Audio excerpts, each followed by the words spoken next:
Xbox is releasing a new controller, this time in collaboration with The Witcher. They actually look pretty cool. We have some more information on Game Pass, how successful are games that drop into it day one. Interesting stuff here, stuff we've talked about on this channel before, but just more data here to show that these deals are working out for a lot of these developers. Call of Duty Mobile is huge, just how big it is comparatively to Warzone, which is recently being shut down. PlayStation may have a showcase in June. There is a rumor now going around, and they also may be losing a console exclusive. Looks like this game is going to be coming over to Xbox console. So we'll talk about that plus some other things here. But before we do continue, make sure to hit the like button if you enjoyed the video, subscribe, share, all of that stuff. If you do like daily gaming content, hit that notification so you're up to date on everything happening in the game world. Those small steps really do make a big difference to help grow this channel and get more people watching. So I appreciate that. But for now, let's jump into it.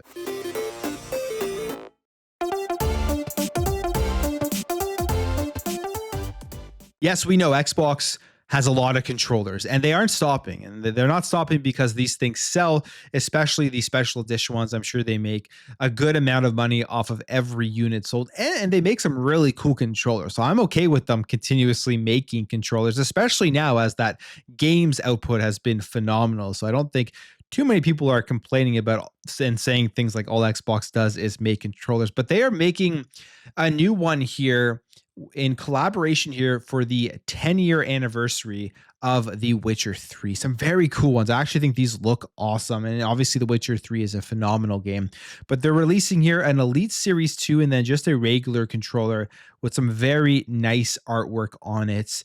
It would be cool in a controller collection, especially if you have a bunch of other ones. They say here, The Witcher 3 Wild Hunt celebrates its 10th anniversary this month, and we at CD Projekt Red have commemorated the milestone by collaborating with Xbox team to create a tempered and battle-ready controller for players looking to expand their Witcher toolkit. And here is the video of exactly how they do look. And I have to say, the design on this is really nice. I really like what they did with kind of just that subtle background. It's not too flashy, but it has a black finish with some good artwork on the back itself. Just regular controller here. And then they also have the Elite Series 2 that will be dropping with obviously the extra buttons and the textured grips and everything like that. It is available now, and they say that you can go and pick these up here. I believe it's only at the Microsoft Store as of right now. I wonder if these will end up going to other retailers.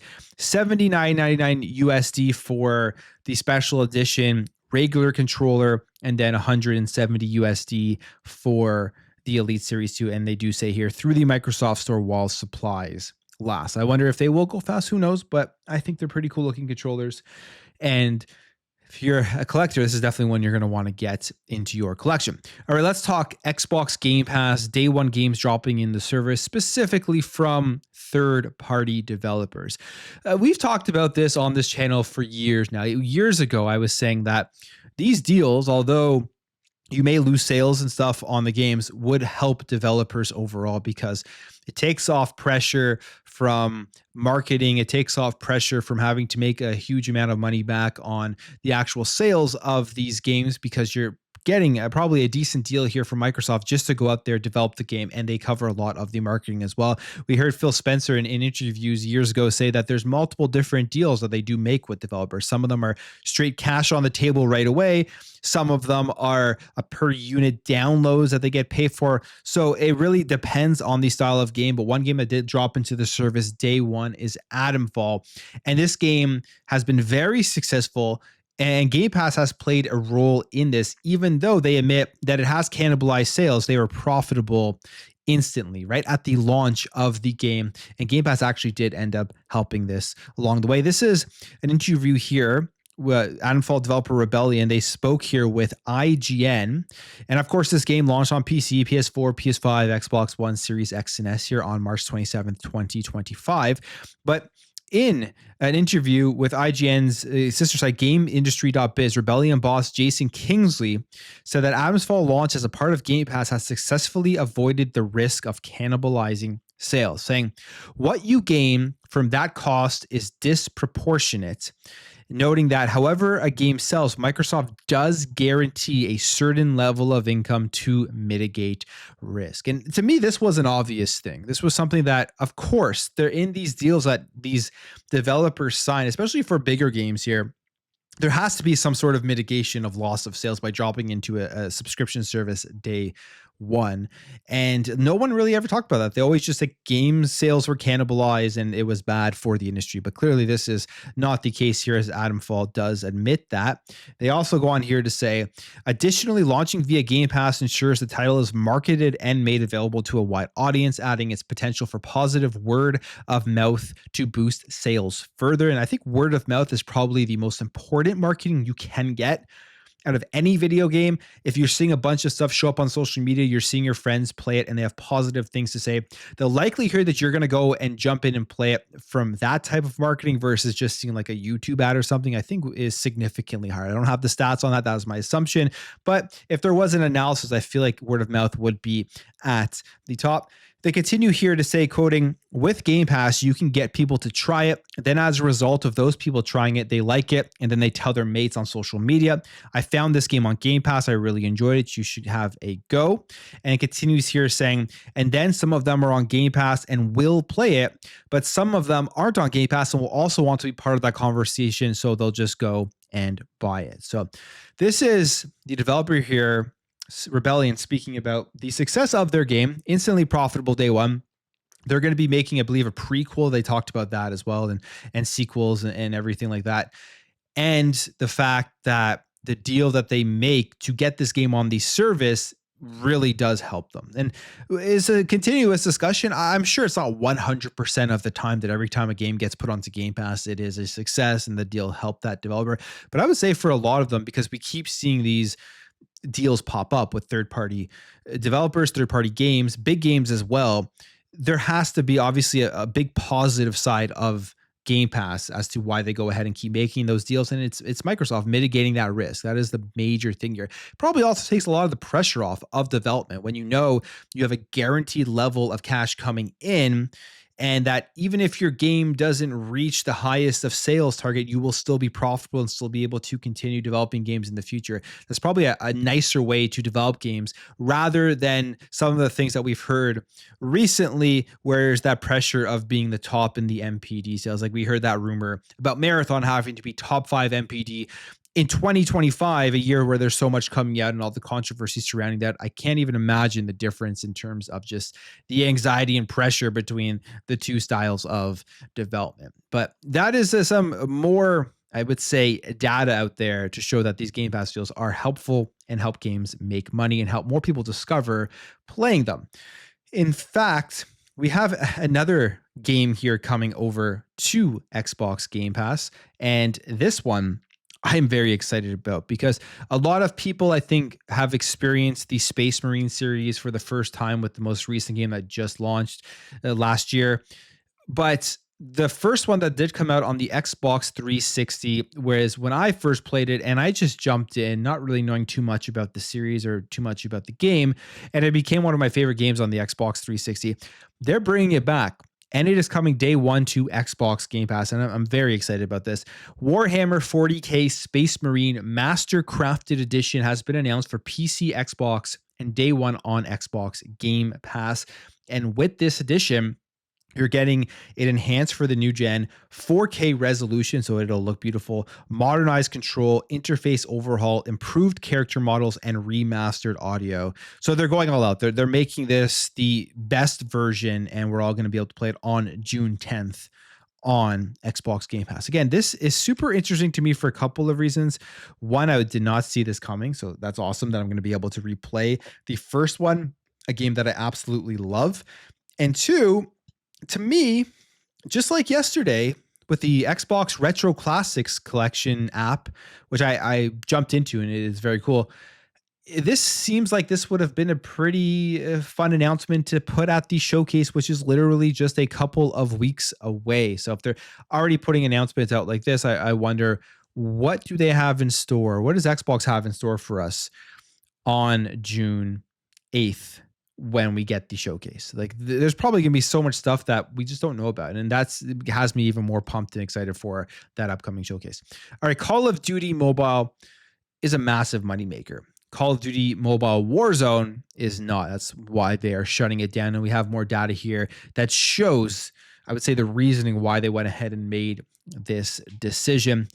We have this article here saying that COD Mobile makes more money in a month than Warzone Mobile in a year.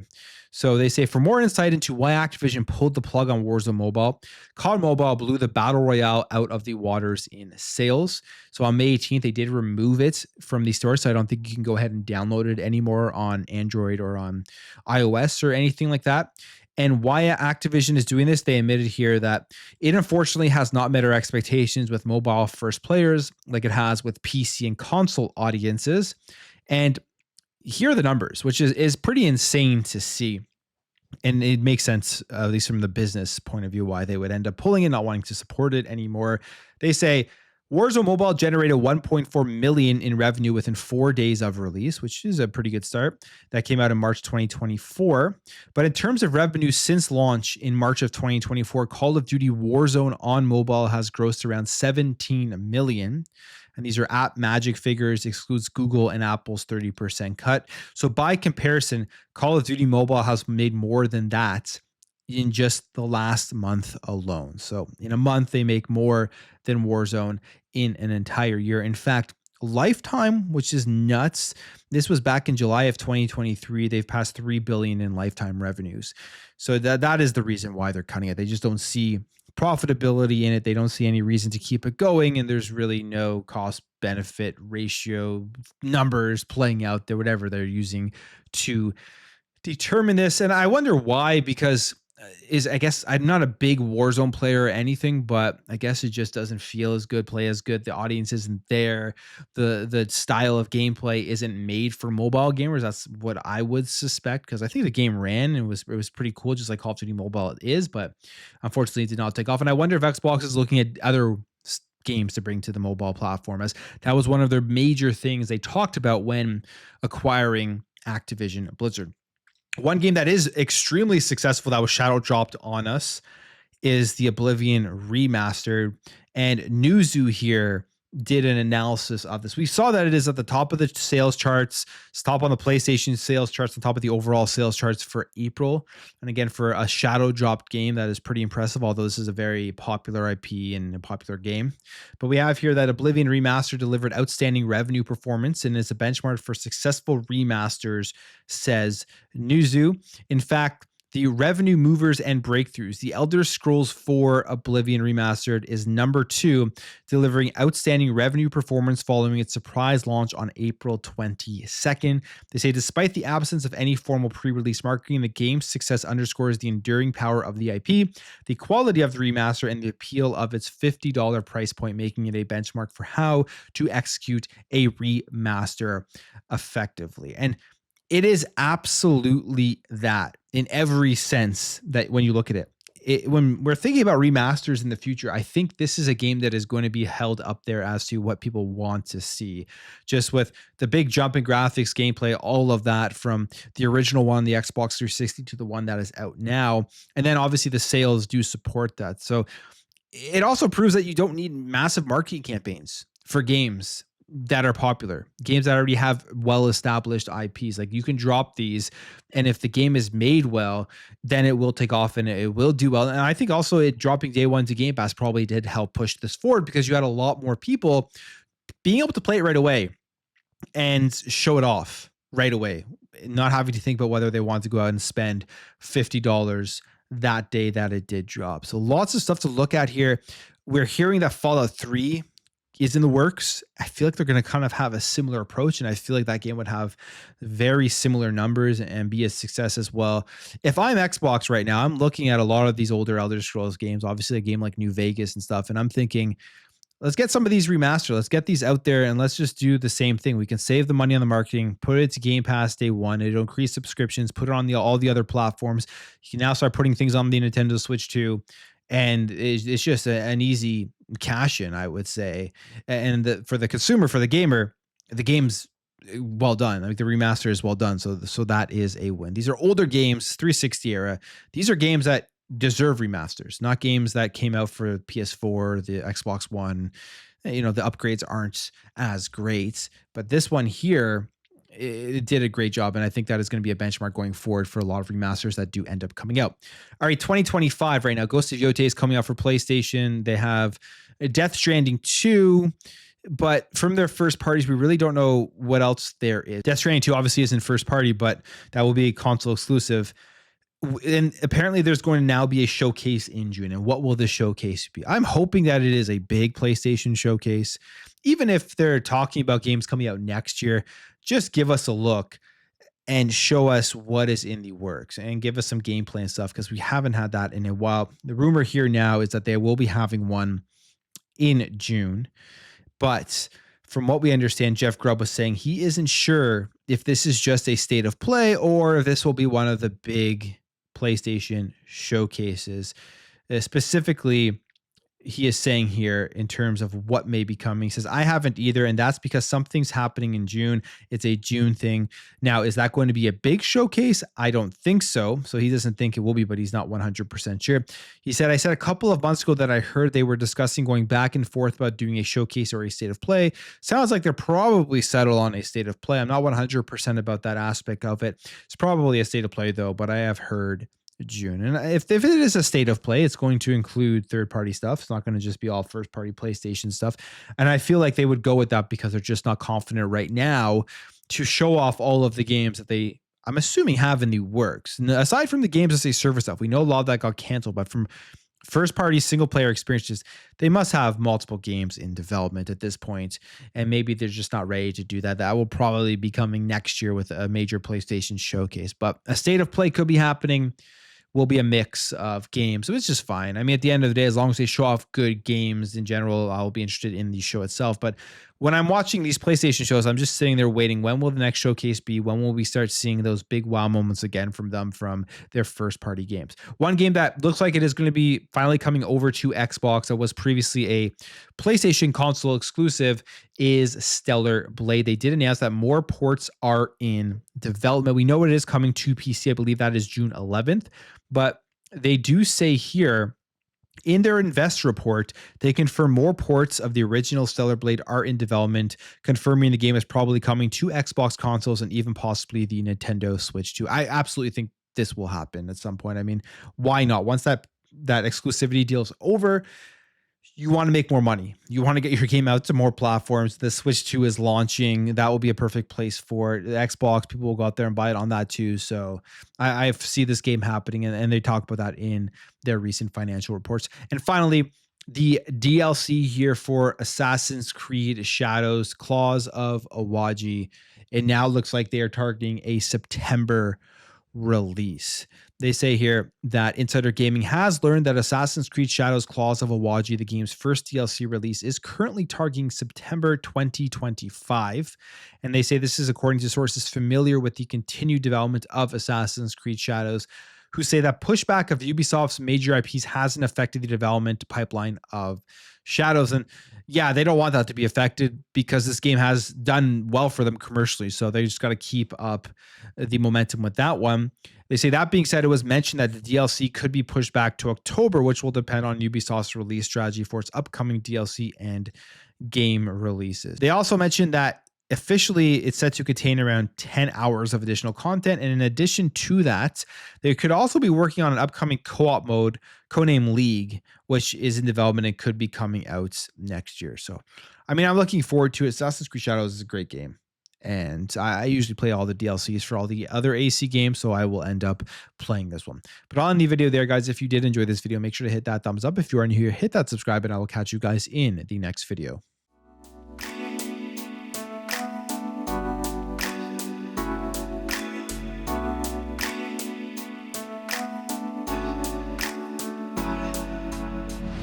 Bye.